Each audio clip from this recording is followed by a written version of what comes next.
Señor, que recibe a tantos ministros y a tantos de tu pueblo para esta extraordinaria proclama. Y yo te pido en el nombre de Jesús que bendigas esa proclama profética. Y yo te suplico, Señor, que despiertes el corazón de los tuyos, del pueblo, Señor, para que aprovechemos esa bendición que tú nos das. Te quiero pedir que también bendigas nuestra vigilia de aquí de casa, Señor. Te pedimos, nos respaldes, nos ayudes, nos visites como lo haces, Señor, por misericordia y amor, y que nos guardes también en el nombre de Jesús. Quiero pedirte, Señor, que nos des tu palabra maravillosa, tu palabra restauradora, tu palabra que nos llena de vida, de gozo, de alegría. Señor, en el nombre poderoso de Jesucristo, revela tu palabra a nosotros, prepáranos para tu venida.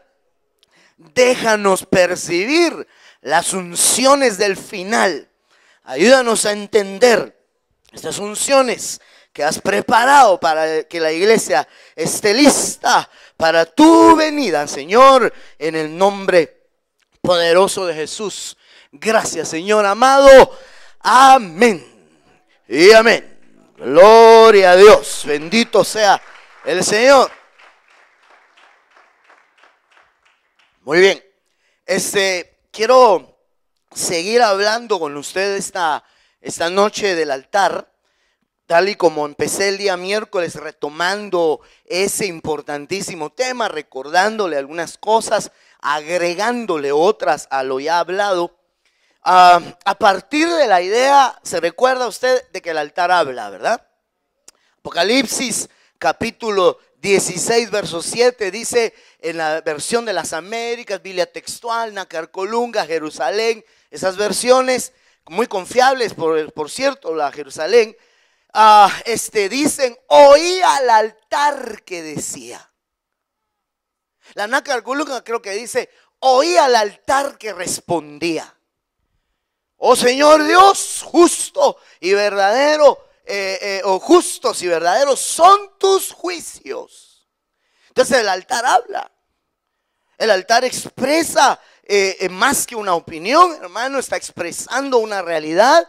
Porque si alguien es testigo de lo que pasa en el mundo, de las injusticias, es el altar. Porque usted ve en Malaquías que las mujeres llegaban y cubrían el altar con lágrimas, llanto y con clamor, dice. Y hablando del clamor, por ejemplo, ante Dios llegó el clamor de Sodoma hasta el cielo, dice.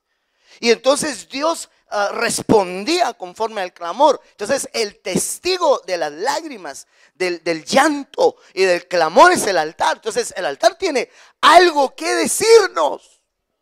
Y cuando los juicios de Dios, porque en el capítulo 16 es la mitad casi del derramamiento de las copas de la ira de Jehová, el altar expresa más que su opinión, se expresa diciendo que justos son esos juicios, por horrorosos que parezcan. Porque usted sabe, hermano, que cuando alguna catástrofe sucede, más de alguno por ahí aparece diciendo: Dios se olvidó de nosotros, Dios nos abandonó y esto que pasa no es justo. Pero entonces el altar responde, oí al altar que respondía: oh Dios, justos y verdaderos son tus juicios. Como diciendo, lo que está pasando es merecido. Tremendo, ¿verdad? Y si alguien tiene solvencia para decirlo, es el altar. Claro, debemos de entender que esa voz es la voz del Espíritu Santo. Lo que sucede es que nosotros en nuestra humanidad no tenemos el alcance, la capacidad de oír siempre esa voz. Y entonces Dios utiliza otros medios muy hermosos para hablarnos. Y uno de ellos, por ejemplo, es a través del altar. Pero en realidad es la voz de Dios la que está hablando ahí a través del altar. Pero lo que trato de decir es que el altar habla, hermano. Bueno, eso lo hemos estado platicando.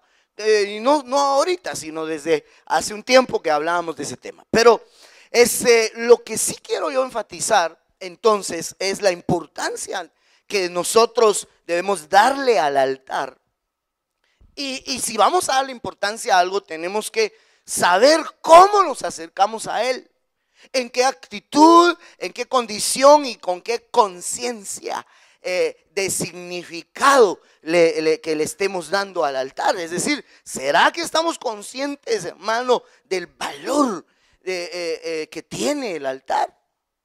Porque de eso va a depender mucho en nuestras vidas. Entonces yo estaba tratando de estudiar esto, de pensar qué hay en torno al altar. O sea, para entender el altar, ¿sí? Para entender la actividad propia del altar. Entonces yo quiero saber qué hay en torno al altar. Es decir, qué actividades hay en torno al altar. Porque donde esas actividades, donde yo vea esas actividades que hay, según la Biblia, en el entorno del altar, entonces donde yo vea esas actividades, ahí hay altar entonces. ¿Sí me voy a entender? Entonces identifiquemos el altar, porque así vamos nosotros a saber en qué momento podríamos estarnos acercando al altar. Entonces yo quiero empezar con este versículo de Génesis 8:20, que dice: y edificó Noé un altar al Señor, y tomó de todo animal limpio y de toda ave limpia, y ofreció, note lo que subrayé, holocaustos en el altar. Entonces el altar sirve para ofrecer a Jehová. Noé edificó un altar al Señor, y lo que hizo de inmediato, ¿qué fue? Ofreció. Entonces, ¿para qué sirve el altar? Para ofrecer. Entonces, ¿dónde se ofrece a Dios? Cualquiera que cosa o elemento que se ofrezca a Dios, claro, ahí se supone que tendría que haber altar. Digo se supone porque al parecer algunos ignoran mucho el altar y quieren presentar ofrendas sin altar, y no hay ofrenda sin altar, y no va a ser acepta por mucho que usted la entregue y le sea recibida. Si no hay altar, esa ofrenda no es acepta. ¿Sí? Amén, hermanos. Vale, entonces ofreció. A eso habla de las ofrendas, eso habla del dar, y eso implica de que hay altar. Entonces, donde hay ofrenda, tendría que estar implícito que hay altar. ¿Dónde hay altar? A ver, ¿dónde hay altar? Donde hay ofrenda. Vaya pues. Ahora, hermano, nosotros somos probados en el dar. Yo le he estado explicando, y ayer a un grupo de hermanos que tenía, que le estuve hablando la palabra, les decía y les recordaba más que todo, porque eso lo he hablado a nivel general en la iglesia, que hay, yo pude ver, cada siervo tiene diferentes perspectivas, todas muy buenas, pero yo hice un planteamiento de 3 niveles de ofrendas, que ahí logro clasificar la mayoría de ellas. Amén. Yo miro 3 niveles de ofrendas y les llamo de esta manera con base bíblica, pero solo se las voy a contar. El nivel número 1 es lo que te pide que des. ¿Sí? ¿Qué es lo que te pide que des? Él te pide los diezmos y las ofrendas. Amén.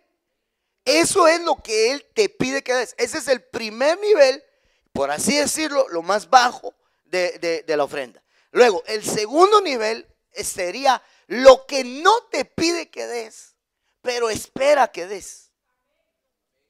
Por ejemplo, la Biblia dice: echa tu pan sobre las aguas, y después de mucho tiempo volverá a ti. Pero en realidad Dios no te está pidiendo tu pan, pero sí espera que lo des.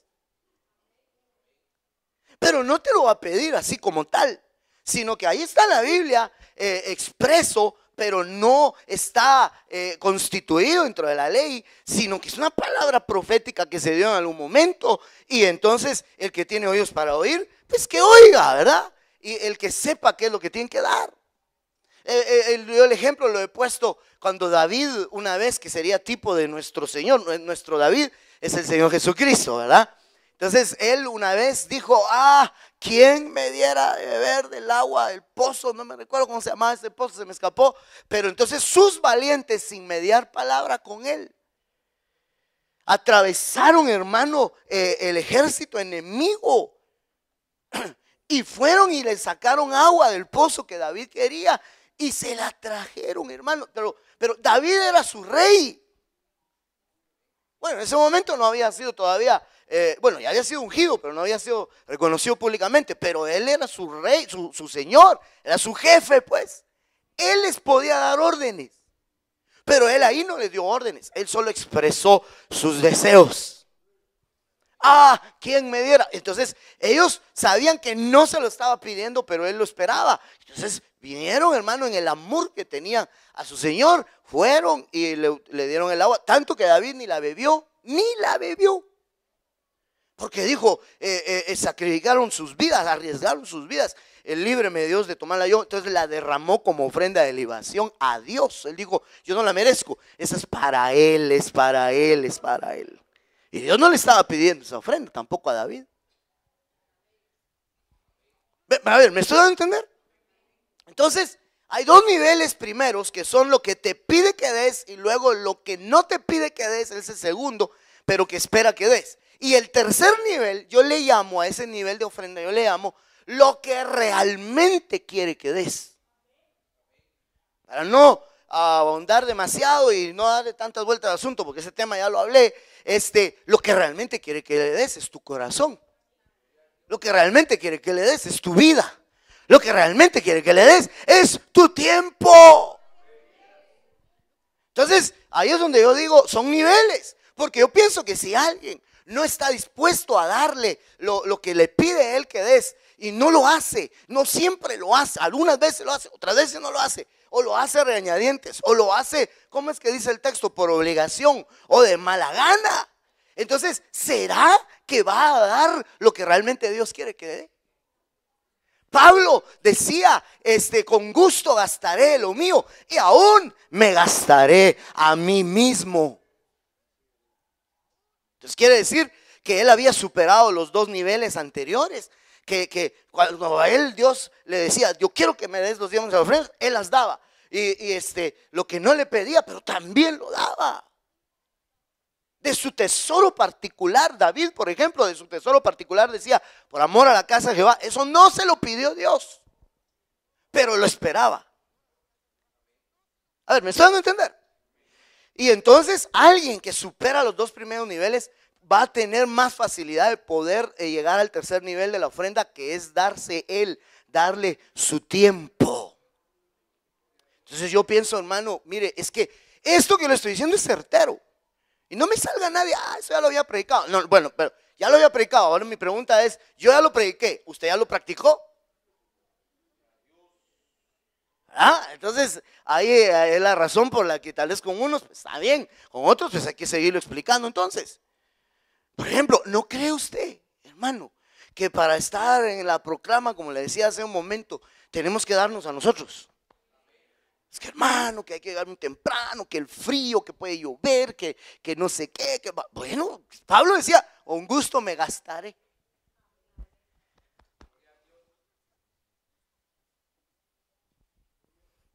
¡Qué silencio! Yo lo que voy es que donde hay ofrenda, hay altar. Entonces, donde no se da, no hay altar. Y ahora, ¿para qué es el altar? El altar sirve para acercarse a Dios.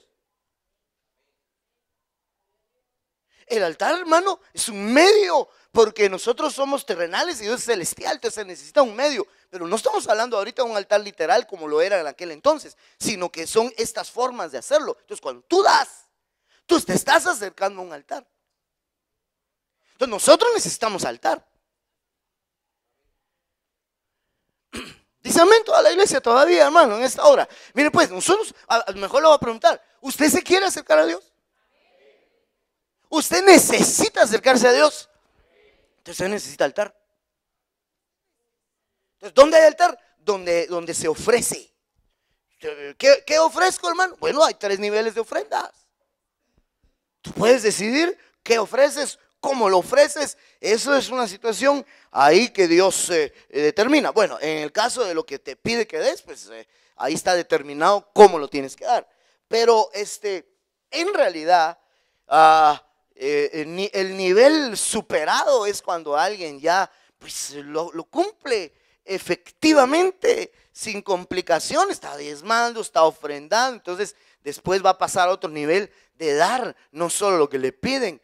Y cuando sintamos, ¿qué dificultad va a tener de darse a sí mismo, hombre? Gloria a Dios. Me parece que no es muy popular este tema. Ya se me quedó serio el pueblo de Dios en este lugar, ¿verdad?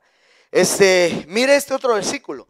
Génesis 12:8 dice: de ahí se trasladó hacia el monte al oriente de Betel y plantó su tienda, teniendo a Betel al occidente y Jai al oriente. Y edificó ahí un altar al Señor e invocó el nombre del Señor. Aquí podemos hablar de varias cosas. Invocar es llamar, invocar es tipo de orar, es decir, oró a Jehová. Llamó, invocó el nombre de Dios. Donde dos o tres estén en su nombre, ahí estaré. Entonces, hermano, donde se invoca su nombre, ahí hay altar. No se gozan muchos, pero yo quiero que haya altar en esta casa, hermano. Yo quiero que haya altar en su casa también. Mire este otro versículo, segundo libro de Crónicas 35:16. Así se organizó aquel día todo el servicio de Jehová para celebrar la Pascua y para sacrificar los holocaustos sobre el altar de Jehová, conforme al mandamiento del rey Osías. Para no detenerme ya demasiado, yo lo que veo es que donde hay servicio de Jehová, ahí hay altar. Entonces, ¿dónde hay altar? Donde hay ofrenda. ¿Dónde más hay altar? Donde se invoca al Señor. Es decir, donde hay oración podría ser, ¿verdad? Amén. ¿Dónde más hay altar? Donde hay servicio. Entonces, el servicio es algo que está en el entorno del altar, que es importante. Tu servicio que haces debe de tener altar. Sigo. Apocalipsis 11:1. Entonces me fue dada una caña semejante a una vara de medir y se me dijo: levántate y mide el templo de Dios y el altar y a los que adoran en él. Entonces, donde hay adoración, ahí hay altar. ¿Dónde hay altar? Donde se adora al Señor. Pues mire todas las cosas que estamos viendo, cuál es el entorno del altar, porque es necesario, hermano. Es necesario determinar esto, qué es lo que hacemos, qué es lo que vivimos, porque así vamos a poder nosotros entender mejor lo que estamos haciendo y para hacerlo bien. Es que, hermano, yo le estoy hablando esto más con la idea de que lo hagamos bien. ¿Cuántos aman adorar al Señor? ¿Cuántos se deleitan orar? Amén. ¿Cuántos aman servir al Señor? Vale, entonces todo eso está en el entorno del altar. Mire este último, Salmo 43:4. Me acercaré al altar de Dios, al Dios de mi alegría y de mi gozo, y te alabaré con el arpa. Dios mío. Qué lindo, ¿verdad? Entonces, hermano, ¿qué hay en el entorno del altar? ¿Qué hay? Entonces, donde hay alabanza, hay altar. Entonces ya vimos ofrenda, invocación, servicio, adoración. No podía faltar la alabanza. Dicho sea de paso, por eso es bien delicado, hermano. La alabanza es bien delicada porque tiene que ver con el altar. Por eso es que cuando hay mezclas de música mundana dentro de la alabanza, hermano, en aquellos videos que yo le mostré, están trayendo incienso extraño, fuego extraño. Los hijos de Aarón fueron consumidos por fuego porque trajeron fuego extraño de otro altar a este altar, y entonces murieron dice la Biblia, y fueron consumidos por un fuego que salió de Dios. Entonces es delicado. Esto no es solo de que me pongo a alabar, Solo me pongo a cantar un par de coritos. Un momento, estás acercándote al altar de Dios. ¿Es serio esto? ¿Cuántos están de acuerdo conmigo que es serio esto? Entonces, en ese orden de ideas, quiero llegar al versículo más mencionado estos días, que es el de la conducta o la situación de nuestra condición cuando nos acercamos al altar, en este caso ofrendar, pero cualquiera de estas ofrendas mencionadas, servicio, adoración, alabanza, oración, cualquiera de estas cosas que están en el entorno del altar. Entonces Mateo 5:23 dice, por tanto, si traes tu ofrenda al altar, cualquiera de las mencionadas u otras más, y ahí te acuerdas de que tu hermano tiene algo contra ti, deja ahí tu ofrenda delante del altar y anda, reconcíliate primero con tu hermano y entonces ven y presenta tu ofrenda. Entonces yo veo la importancia que le está dando la palabra a la condición con la que nos acercamos. Y yo le explicaba el día miércoles que, le estaba explicando el día miércoles que seguramente, hermano, si te acuerdas, dice, ¿verdad? Ahí te acuerdas. Seguramente fue porque el altar te habló. ¿Me va a entender? O sea, qué casualidad que se acordó cuando estaba dando su ofrenda.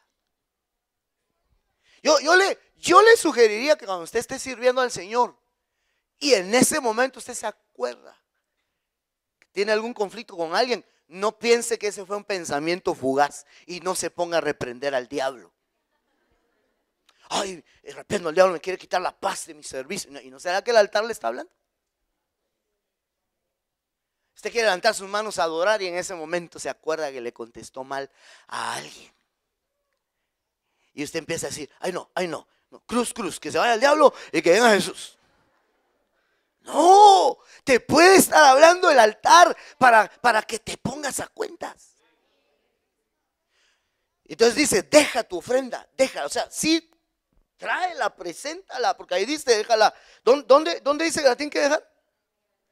Delante del altar. Otra versión dice junto, ¿verdad? Pero no dice en ninguna de las versiones, dice sobre. Porque hasta que reconcilie, la ofrenda va a estar sobre. La ofrenda debe de estar sobre. Eso lo hemos hablado. Pero entonces, no quiero ya quedarme mucho ahí porque todavía no le he dicho de qué vamos a hablar. Y no se me ha olvidado que este es un tema familiar. Entonces yo quisiera llamarle la atención a otra cosa más aquí en el texto que usted ve. Y es que dice, y si ahí te acuerdas de que tu hermano, está hablando de hermano. Yo entiendo que está implícito entender que está hablando del hermano en Cristo. Pero hermano es hermano. ¿En quién piensas tú cuando la Biblia dice tu hermano? ¿En quién piensas tú? No, pero dime, ¿quién o quiénes se te vienen a la mente? A mí se me vienen dos clases. Los hermanos de la iglesia y los de carne. Bueno, yo solo tengo uno. ¿Sí me van a entender? O sea que, pregunto, ¿incluye hermano consanguíneo? Sí, no me va a decir usted. No, hermano, eso no incluye. Se refiere a los hermanos de la iglesia. Yo estoy peleando con mis hermanos en la carne. En cambio, los hermanitos de la iglesia son bien lindos. Sí, porque hay de todo, hay de todo. Entonces, yo pienso que es interesante que recuerde a alguien. No dice si te acuerdas de tu vecino. O sea, ¿cómo se lo expreso yo? Está hablando de alguien con quien hay familiaridad, pues. ¿Sí o no? Mire, usted cuando mira a alguien en la calle y a usted le parece que lo conoce, usted nunca ha dicho alguna vez, me parece familiar. Pero usted está diciendo que es su familiar. No, pero lo que usted está diciendo es, yo siento como que ya lo conozco, como que tengo o tuve algo con él, lo vi, no sé. Entonces, voltea a ver al hermano que está a la par. O el que está atrás, el que está adelante. si me pudiera hacer el favor. Le pregunto algo. ¿Ya lo vio? ¿Ya le echó el ojo? No, mejor no le eche el ojo porque no sea. Aquí. ¿Ya lo vio? ¿Le parece familiar?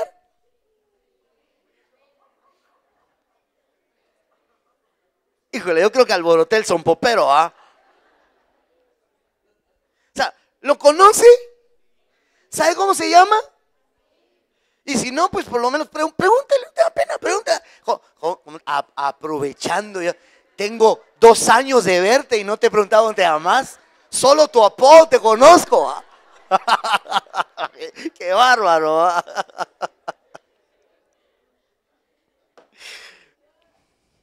Yo creo que la relación entre nosotros establece una familiaridad. Pero entonces, a lo que yo quiero llegar es que no dice si te acuerdas de tu vecino. No dice, no estoy mermándole importancia a eso, porque en otro orden de ideas también la Biblia dice que hay que orar por las autoridades, hay que orar hasta por los enemigos. Pero ahorita específicamente está diciendo que pongas atención respecto de alguien que no es tan lejano de ti, que es más que un conocido. Que tú no le dices hermano a cualquiera, ¿o sí? O sea, yo entiendo que si tú le dices hermano a un hermano de la iglesia, es porque tú entiendes que es tu hermano en Cristo, porque ambos son hijos de un mismo Padre. Entonces yo digo, qué interesante que la palabra mencione a una persona que tiene familiaridad con nosotros en el momento de acercarnos al altar. Entonces eso me llevó, porque el tema, yo le recuerdo, el tema es familiar. Hay una palabra, la palabra oikeios. Esa palabra, la palabra oikos, significa casa o familia. Esta es una derivación de la palabra oikos, que es casa o familia, y esta palabra oikeios significa doméstico, es decir, pariente. Pero oiga esto, adherente. Entonces dice 2 puntos, casa, familia, miembro. Entonces yo entiendo que la palabra oikeios se refiere a un miembro de la familia, ¿sí o no? Vaya, entonces dígame una cosa, ¿el hermano es un miembro de la familia? ¿Qué otros miembros hay en la familia? Dígame los miembros de una familia. Padre, madre. Bueno, está bien, nos podemos ir más allá, ¿verdad? Yo estaba pensando en el núcleo, pero está bien, tíos, primos. ¿Qué más? Sí, porque la familia, Dios mío, hermano, está en la familia que nosotros le llamamos familia política. Pero sí son familia, hermano. Usted reconoce que sus familiares políticos son su familia. O sea, ya lo dije en la palabra, pues, en la expresión, pero es que a veces dicen, no, ese no es nada mío. Claro que es tuyo. Es el esposo de mi tía. No, es tu tío. Aunque te caiga mal, es tu tío. Vaya pues, entonces, yo miro de que esta palabra oikeios, por favor, véalo en pantalla, 1 Timoteo 5:8, ahí aparece, y ahí la subrayé en la palabra casa, pero me llama la atención lo que dice. Si alguno no tiene cuidado, estoy leyéndole la Biblia del oso, si alguno no tiene cuidado de los suyos, y mayormente de los de su casa, su oikeios, es decir, de sus parientes, la fe negó y es peor que un infiel. Entonces, ¿no cree usted que si cuando alguien se acerca al altar y el altar le recuerda que hay algo con un hermano y un hermano es un miembro de la familia, entonces ¿no cree usted que le puede recordar de cualquier otro miembro de la familia? ¿Sí me están a entender? Es que esto es importante, hermano. Perdóneme, a mí me emociona esto, pero eso es importante porque si nosotros buscáramos acercarnos al altar como debe de ser, Aparte de que nuestras ofrendas van a ser aceptas, aparte de otras bendiciones que ya hemos hablado y hablaremos en otra ocasión, aparte de eso, eso traería restauración familiar. Porque cada vez que te acerques al altar te va a ser recordado cualquier conflicto o cualquier falta de cuidado que haya con cualquier oikeíos, es decir, con cualquier miembro de tu casa. Porque aquí dice, hermano, perdónenme, ¿está claro o no está claro? Aquí dice que el que no tiene cuidado de los de su casa, de los de su oikeíos, de los miembros de su familia, de sus parientes, el que no tiene cuidado, negó la fe. Se la puede llevar de tremendo predicador, se la puede llevar de tremendo director de alabanza, se la puede llevar de buen maestro de la palabra, se la puede llevar de que profetiza, pero si no tiene cuidado de sus oikeíos, se la puede llevar cuando llega al altar, que lleva la mejor ofrenda. Acuérdese que el Señor no se impresiona con la ofrenda de los fariseos.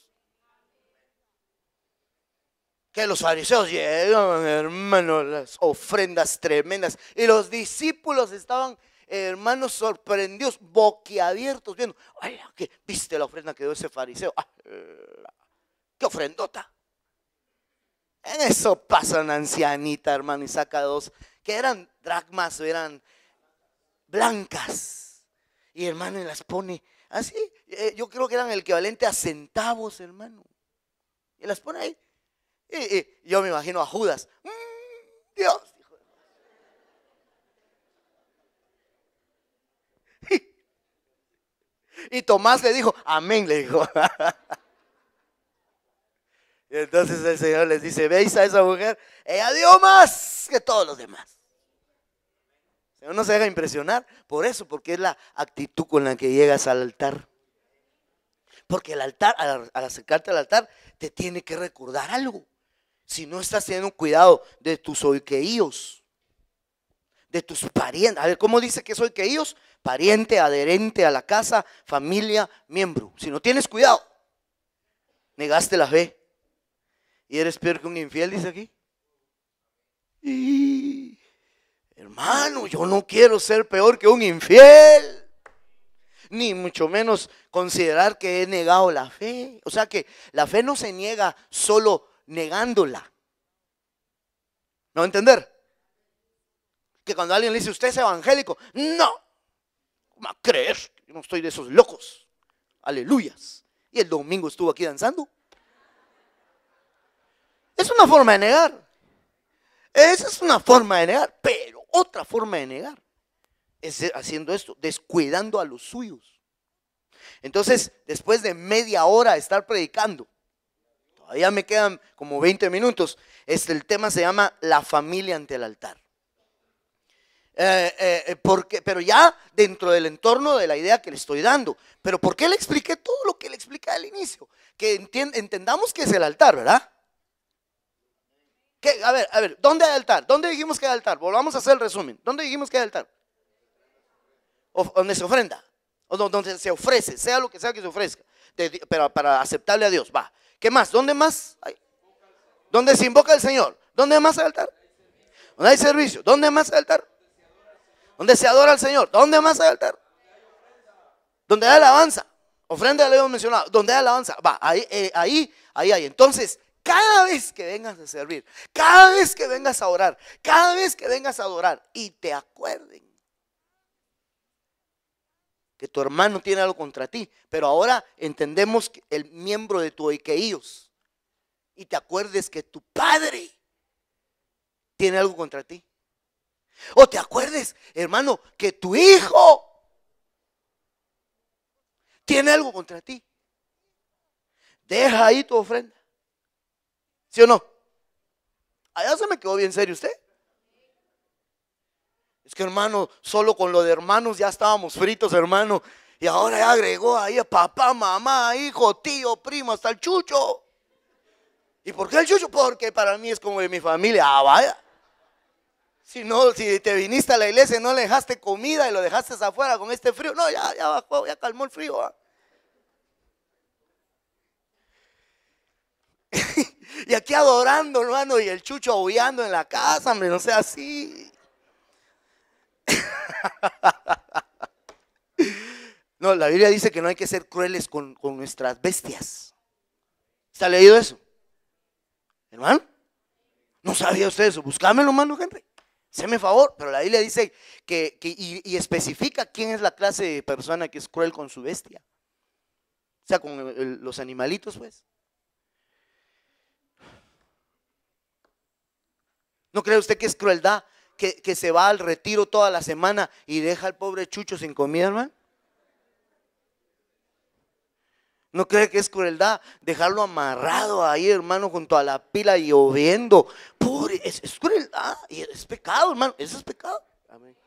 A ver, dime. Proverbios 12:10. Dice, el justo cuida de la vida de su bestia, mas el corazón de los impíos es cruel. Entonces, ¿quiénes son los que son crueles con su bestia, hermano? ¿Quiénes? Impíos. Pero mire, pues ya me cambié de tema solo porque metí al Firulais en la familia, ¿ah? Pero es que de veras se vuelven parte de la familia, hermano. El perro, el gato, el ratón. No, el ratón sí no. A menos que sean aquellos blanquitos. Ay, Dios mío, Dios mío, Dios mío. ¿Cuántos quieren llegar al altar, hermanos? ¿Cuántos se quieren acercar al altar, hermano? Mire, cuando vengas a servir, cuando vengas a orar, cuando vengas a alabar, cuando vengas a adorar, y ahí me faltó más. Ahí el altar te puede hablar y te va a empezar a decir, acuérdate que hoy le contestaste mal a tu mami.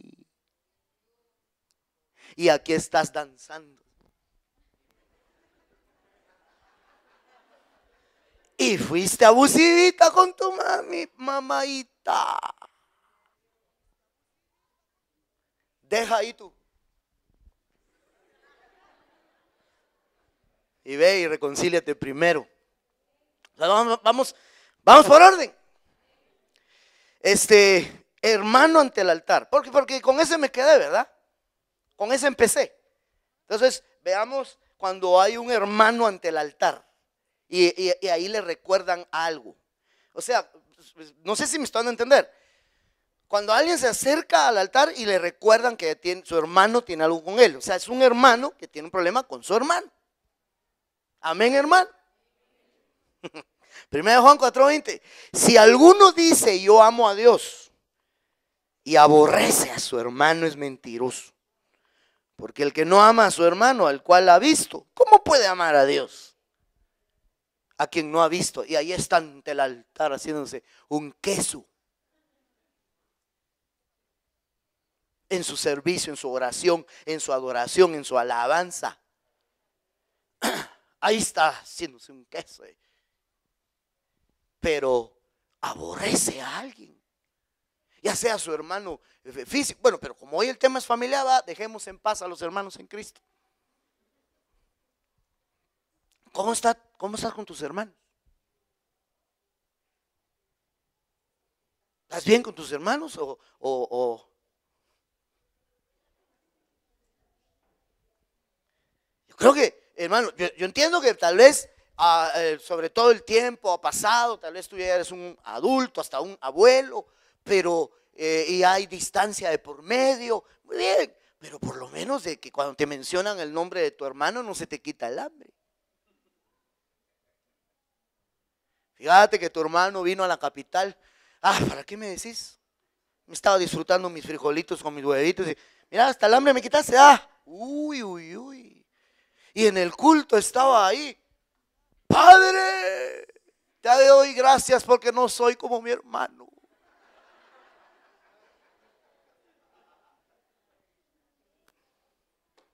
No puede llevársela de que conoce a Dios y aborrece a su hermano. Entonces, en el altar te puede ser recordado los aborrecimientos. Vamos a avanzar para que me dé tiempo. Espero que me dé tiempo, que el Señor me ayude, que me dé tiempo. Usted ora por mí para que me dé tiempo. Sí, le conviene, hermano. Así no le quito su tiempo. 1 Juan 3:11 dice otro ejemplo de hermano ante el altar. Porque este es el mensaje que habéis oído desde el principio. Que nos amemos unos a otros. Entonces oiga esto. no como Caín, que era del maligno y mató a su hermano. ¿Y por qué causa le mató? Porque sus obras eran malas y la de sus hermanos justas. Aquí hay mucho que hablar de este verso hermoso, o bueno, tremendo pues, pero hermano, yo entiendo entre líneas que está hablando de la envidia, fíjese. Las obras de su hermano eran justas y las de él no, y por eso lo matan. Mire qué lindo el Caín. Hay gente que cree tener derecho de hacer sufrir a otro solo porque al otro le va mejor. Claro, si usted quiere aplicarlo en general, los hermanos en Cristo, pero ahorita pues estamos hablando de nuestros hermanos. Hermano amado, qué terrible es cuando alguien, hermano, aborrece a su hermano, cuando alguien ya no habla, como dice un salmo, ya no habla con el hijo de su madre. ¿Cómo es que dice ese salmo? Por cuanto, búscame, Proverbios, Salmos, por ahí. Pero la cosa es de que es hijo de la misma mujer,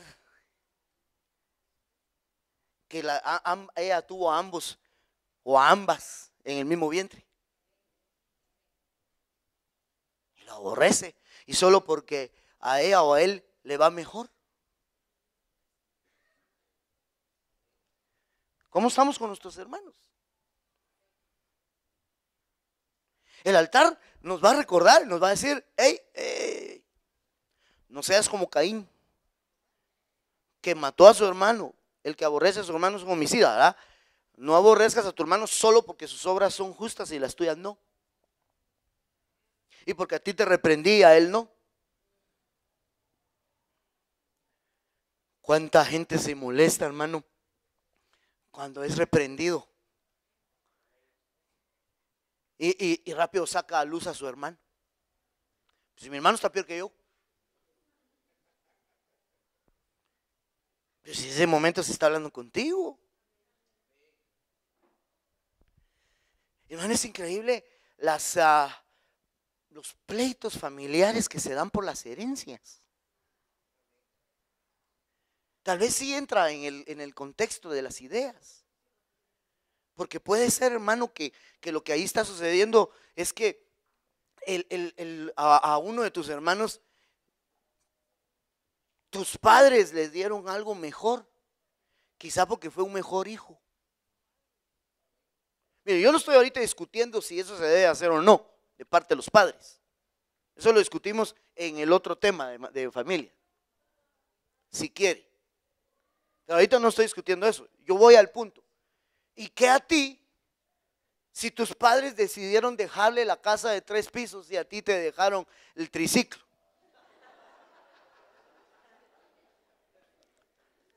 Que le falta 2 llantas. ¿No será que el otro fue un hijo que amó, que atendió, que tuvo cuidado de ellos, y que tú, o tal vez no tú pues, pero el que está desfavorecido, él nunca llamaba, nunca estaba pendiente, no atendió en su corazón? Yo no sé, pero bueno, Dios dice que le da al que tiene más, y al que no tiene le será quitado. Nosotros en nuestro término de justicia decimos: no, todos parejos. ¿Y por qué? ¿Y por qué todos parejos? Si uno merece menos que el otro. Eso es un lío. Eso que le estoy hablando es un lío. Pero mejor nos circunscribimos a lo que la Biblia dice. No dice la Biblia que Dios perdona, así como un padre perdona al hijo que le sirve. Y eso, por favor, eso no se llama ni preferencia ni acepción de personas, porque Dios no hace acepción de personas. Si yo entiendo que Dios no hace acepción de personas, pero al hijo que le sirve lo perdona de una forma especial, es porque el hijo que le sirve se está ganando el corazón de su padre.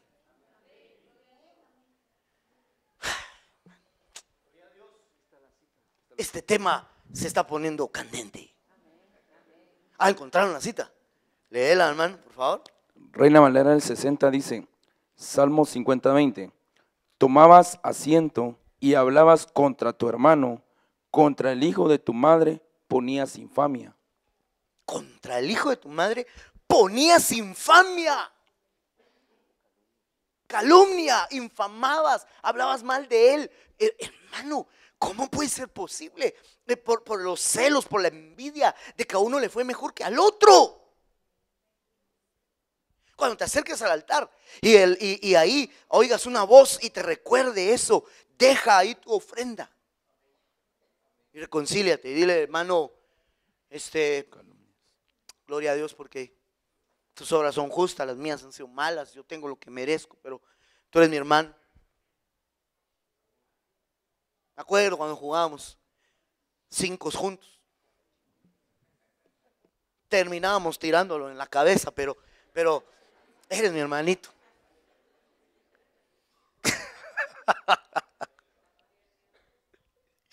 Yo creo que tenemos que reconciliarnos, hermanos. Esta es una noche de reconciliación familiar. El altar es de reconciliación familiar, hermano. ¿Sabe? Por eso te digo, si nosotros nos acercáramos al altar, es lo que le estaba explicando el día miércoles, ¿sí? Tomen el tema del miércoles como un tema de introducción. Si nosotros nos acercamos al altar con la actitud que deberíamos de acercarnos, traeríamos restauración a muchas cosas y bendición. Una de ellas, traeríamos restauración a nuestra familia. Traeríamos paz a nuestra familia. Porque al acercarnos a presentar nuestra ofrenda, nos recordaría esto el altar. El tiempo se me va, entonces pasemos a otro miembro de la familia. Amén. Ya dejemos al hermano, ahora vamos al hijo. O sea, aquí ¿qué estoy dando a entender? A ver, aquí ¿qué estoy dando a entender? Que él se acerca al altar y el altar le va a recordar que tiene algo contra su padre o su padre tiene algo contra él. Este es un hijo acercándose al altar. ¿Sí me va a entender? Y entonces ahí te acuerdas que tu padre tiene algo contra ti, aplicando el principio del verso base que utilizamos. Amén, hermanos. Vaya, entonces, Proverbios 1:8. Oye, hijo mío, la instrucción de tu padre y no abandones la enseñanza de tu madre. Entonces, ¿qué puede tener un padre contra sus hijos? ¿Qué puede tener un padre o una madre contra su hijo? Que no obedece, que no atiende el consejo, la instrucción, la enseñanza que se le dio. Eso puede tener. Cuando la Biblia dice que honremos a nuestros padres, la mejor honra que le podemos dar a nuestros padres es la obediencia. Es atendiendo la instrucción, la enseñanza, el mandamiento de ellos. Entonces, cuando vengas al altar, aquí ya vemos hijos, ¿verdad? Porque aquí no estoy hablando de jóvenes solamente, ¿o no, verdad? ¿Cuántos todavía son hijos a pesar de que ya son tal vez hasta abuelos? Y todavía son hijos. Gloria a Dios por eso, ¿verdad? Pero nunca dejamos de ser hijos porque hay otras clases de padres. Ahorita me estoy circunscribiendo a la familia, literal. Pero entonces, hermano, ese es un grave problema que se hace a un lado la instrucción de un padre. No solamente son las consecuencias que se tienen por no obedecer. Oiga lo que acabo de decirle, sino también es el hecho de que entonces ella va a tener una demanda paternal sobre su vida por el simple hecho de no obedecer, porque ya no está honrando. Aparte de las consecuencias de no obedecer. ¿Sí me voy a entender?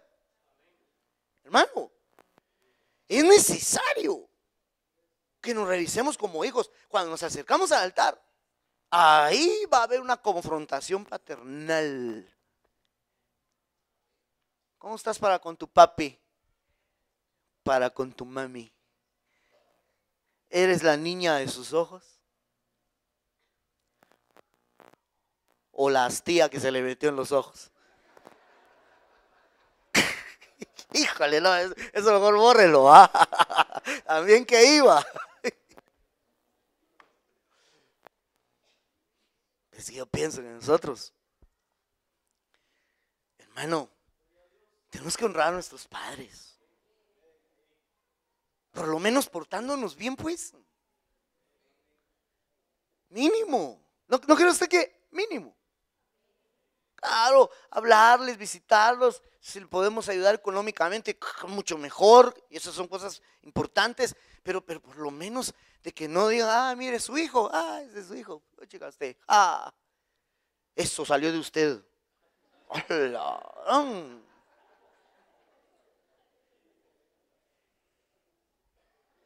Nunca oyó. No, y ¿sabe qué es lo que pasa? Que ¿sabe por qué es deshonra? Bueno, con el ejemplo que le puse ya creo que está claro, ¿no? Porque lo que están diciendo es, ¿y usted que nunca le dijo nada a ese muchachito? No, si viera, ya yo como le hablaba, le enseñaba, lo instruía, lo corregía, pero abandonó, olvidó todo lo que yo le dije. Claro, ahí me estoy yendo al extremo. Pero cuando estamos nosotros en el servicio,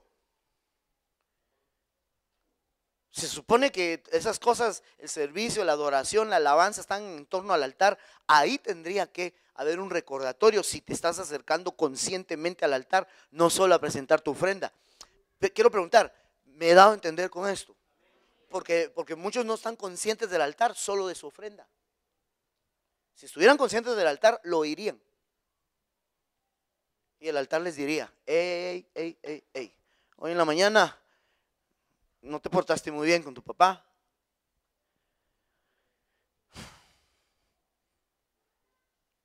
Y cuando se acercó la hora de tu privilegio, ahí estabas preparándote, te echaste todos los menjurjes que siempre te echas para que te vieran bien bello o bien bella aquí. Pero contestaste.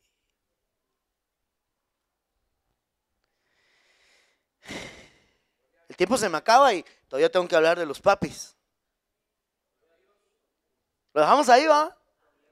Así, no sea así, solo está probando. A este es otro hijo ante el altar. Este ejemplo es muy bueno. 2 Timoteo 1:5, otro ejemplo de hijo ante el altar. Dice, porque tengo presente la fe sincera que hay en ti, la cual habitó primero en tu abuela Loida. Y usted sabe que una abuela es una madre también. Y en tu madre Eunice. Y estoy seguro que en ti también. Usted sabe que Eunice quiere decir victoriosa. Y entonces dice, estoy seguro que en ti también. Hermano, algo que puede ser muy triste es que tuviste padres o tuviste una madre victoriosa en el Señor y que tú no. Pero perdón, es que no quiero sonar acusativo, me refiero, no te consagras, no buscas de Dios. Entonces eso va a repercutir, porque esa era una herencia espiritual que podía llegar a tu vida. Si honramos a nuestros padres, hermano, esa fe que habitó en ellos va a habitar en nosotros también. Sí, hermano, si es una forma de honra o de deshonra también, ¿sí o no? Mire, no es común que un médico quiera que sus hijos sean médicos. O por lo menos universitarios, estudiantes se gradúen de la universidad. ¿Sí o no? Sí. Entonces, ¿cuánto más un cristiano que buscó de Dios quiere que lo que habitó en ellos habite en sus hijos también? Entonces, ese puede ser una demanda ante el altar. Porque aquí le dice Pablo a Timoteo, estoy seguro que en ti también. Así que aviva ese fuego, avívalo. Tiene que estar en ti, porque hay esas son cosas que sí se heredan. Los ministerios primarios no se heredan, pero los dones sí se pueden heredar. Este versículo lo demuestra. Si tus padres profetizan, tú deberías de seguir esos pasos. Pedirle al Señor, Señor, yo quiero que esa fe que habite en mí también. Y que también en mí o por mí fluya ese don. Entonces, es otro de los recordatorios que pueden haber para el hijo ante el altar. Pasemos al siguiente, padre ante el altar. Muy bien, ya llegamos a Pénjamo. Primera de Timoteo 3:4. Aquí está hablando de los ancianos, de los obispos. Amén. De ellos está hablando si usted lee desde el verso 1, 3:1. Pero yo le leo desde el 4. Que gobierne bien su casa, teniendo a sus hijos sujetos con toda dignidad. Pues si un hombre no sabe cómo gobernar su propia casa, ¿cómo podrá cuidar de la iglesia de Dios? Se acerca al altar a presentar su servicio, pero no sabe gobernar su casa. Tiene el privilegio, en su privilegio es coordinador de algo, es jefe. Pero en su casa no gobierna. ¡Ay de aquel que con ciega locura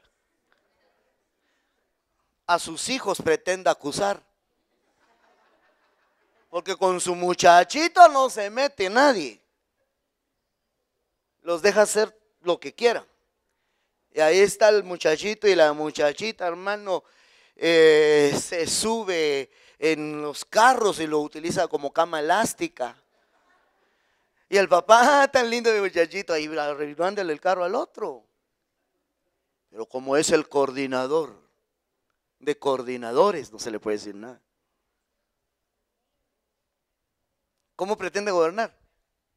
Cuando se acerca al altar, ahí hay una demanda contra él, que no está enseñando, no está gobernando su casa.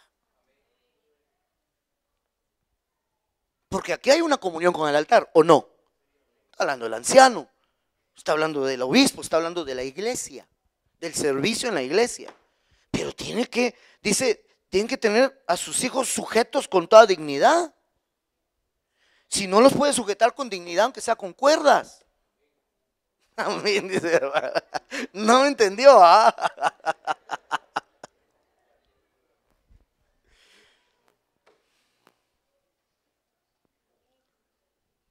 Hermano, mire, de verdad, tenemos que aprender a sujetarlos, a enseñarles, a comportarse a nuestros hijos. Enseñémosles con toda dignidad. Bueno, veamos otro ejemplo, otro padre ante el altar. Ya veo que voy un poco rápido, solo que aquí mato dos pájaros de un tiro. No estamos matando a nadie, no se preocupe. Mire, ves, padre marido. O sea, aquí van las dos de una vez, las dos funciones. Uno es padre y a veces marido, ¿verdad? Ante el altar. Tito 1:6, el que fuera irreprensible, está hablando también de los ancianos. Entonces quiere decir que es ante el altar, está hablando del servicio. Entonces el diácono o el obispo que fuera irreprensible, marido de una sola mujer, ahí está, y tenga hijos creyentes que no estén acusados de disolución ni de rebeldía. ¡Qué tremendo! O sea, ante el altar se acerca, pero tiene que tener la dignidad. Primero de que es marido de una sola mujer, hágame el favor. No sé, cuando le digamos reunión de oficialidad y puede traer a su esposa, me va a traer a dos.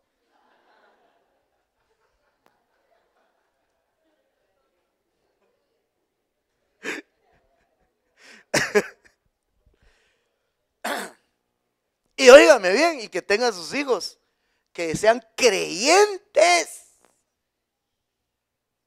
Si el altar te recuerda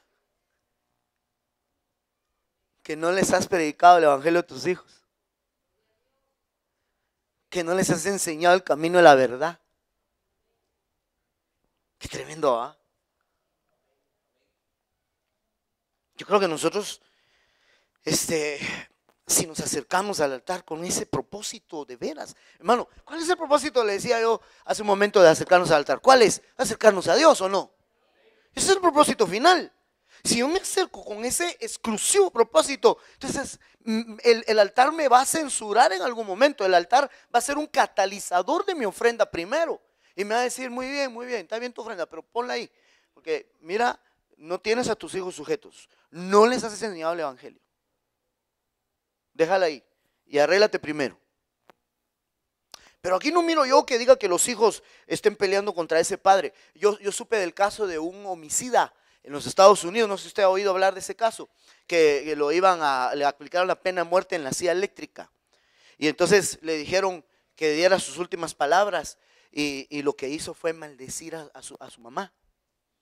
Y le dicen, pero usted, ¿cómo es posible que está a punto de morir y todavía se atreve a hacer eso? Es que si ella me hubiera enseñado a hacer lo correcto, yo no estuviera terminando así.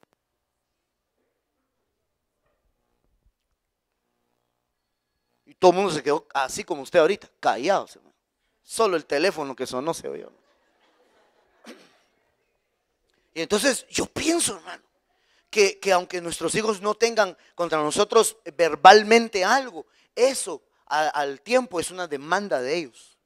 Porque si nosotros estuvimos en el camino de la verdad y no les enseñamos ese mismo camino, eso lo tenemos como padres, lo tenemos contra nosotros ante el altar. Así que, hermano, evangelicemos a nuestros hijos. Oremos por ellos, enseñémosles la palabra, hablemosles del Señor, hermano. No de las crónicas de Narnia. Esa es la doctrina de Adrián Romero. Cabal, ¿no? Bueno, ya dije, marido de una sola mujer, ¿verdad? Obviamente, que sea marido. En una reunión matrimonial que tuvimos, la última, decíamos que marido es una persona que celebró esponsales. Esponsales es una persona que contrajo un compromiso legal. Y en el compromiso legal se comprometió a proveer, a amar, a respetar. Eso es un marido.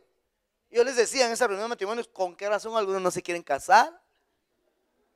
Solo quieren los frijolitos volteados, pero no quieren el compromiso.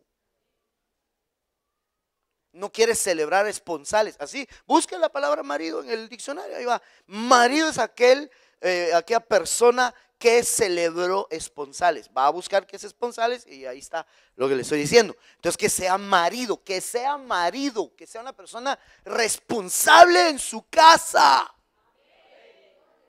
que provea los suyos, no puñetazos, sino comida y dinero y amor.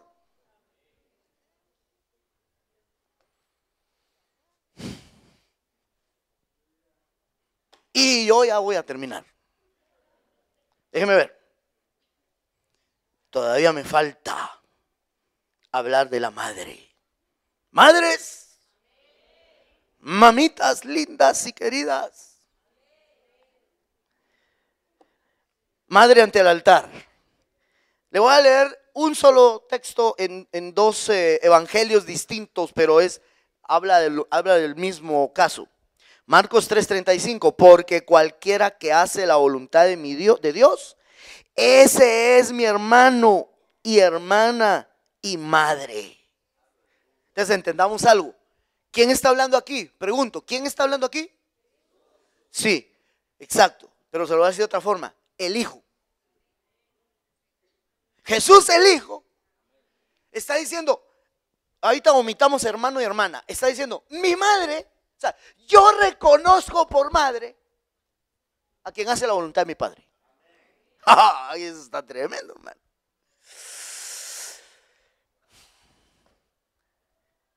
Una madre puede tener contra sí misma el hecho de que no hace la voluntad de Dios. O que incluso, como si decimos hace la voluntad del Padre, entonces tendríamos que hablar también de que no es sujeta. Y entonces está fallando a sus actividades, a sus funciones correctas como madre también. Es que una madre no puede estar, ahí viene el papá y dice tal orden o prohíbe y le dice, no le hagas caso, que se vaya a ese viejo loco, ahorita yo te doy permiso, no tengas pena. No está haciendo la voluntad. Entonces cuando esa madre se acerque al altar, le van a decir, no estás haciendo la voluntad paterna, ni de tu esposo, ni el Padre que está en el cielo. Porque la Biblia dice, mujeres, no me digan amén, no, ¿qué más dice?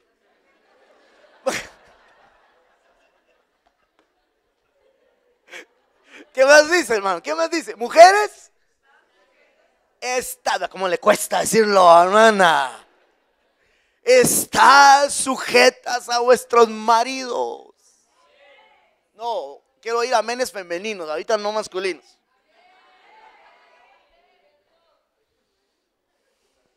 ¿Amén a lo que acabo de decir o amén a estar sujetas?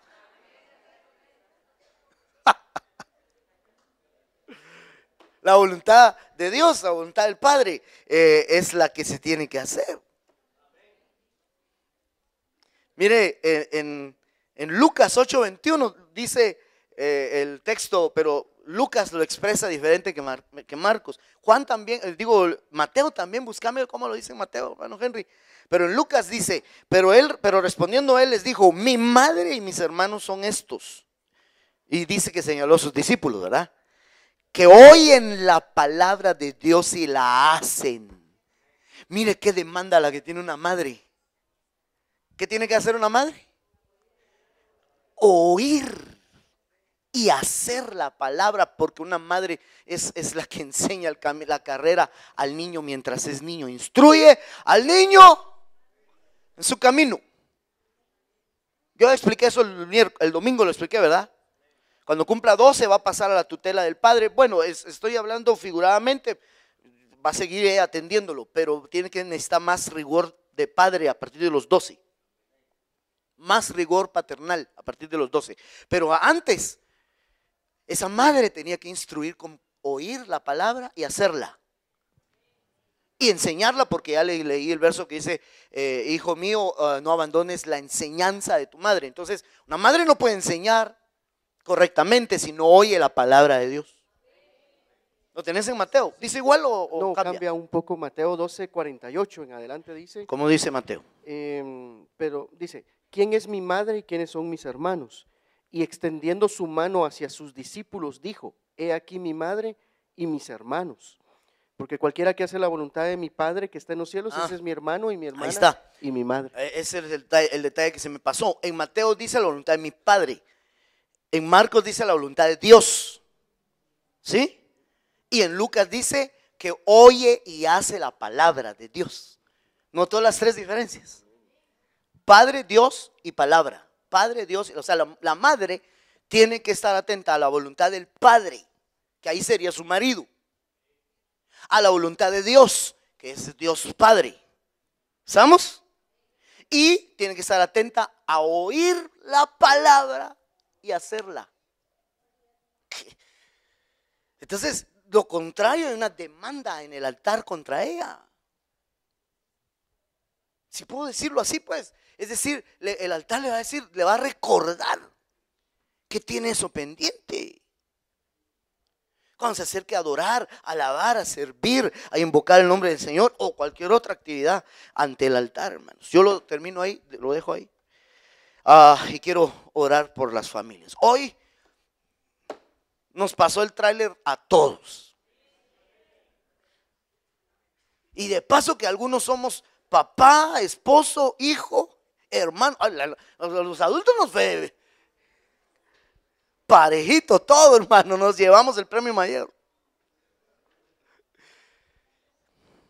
Hijos, ¿cuántos hijos hay aquí?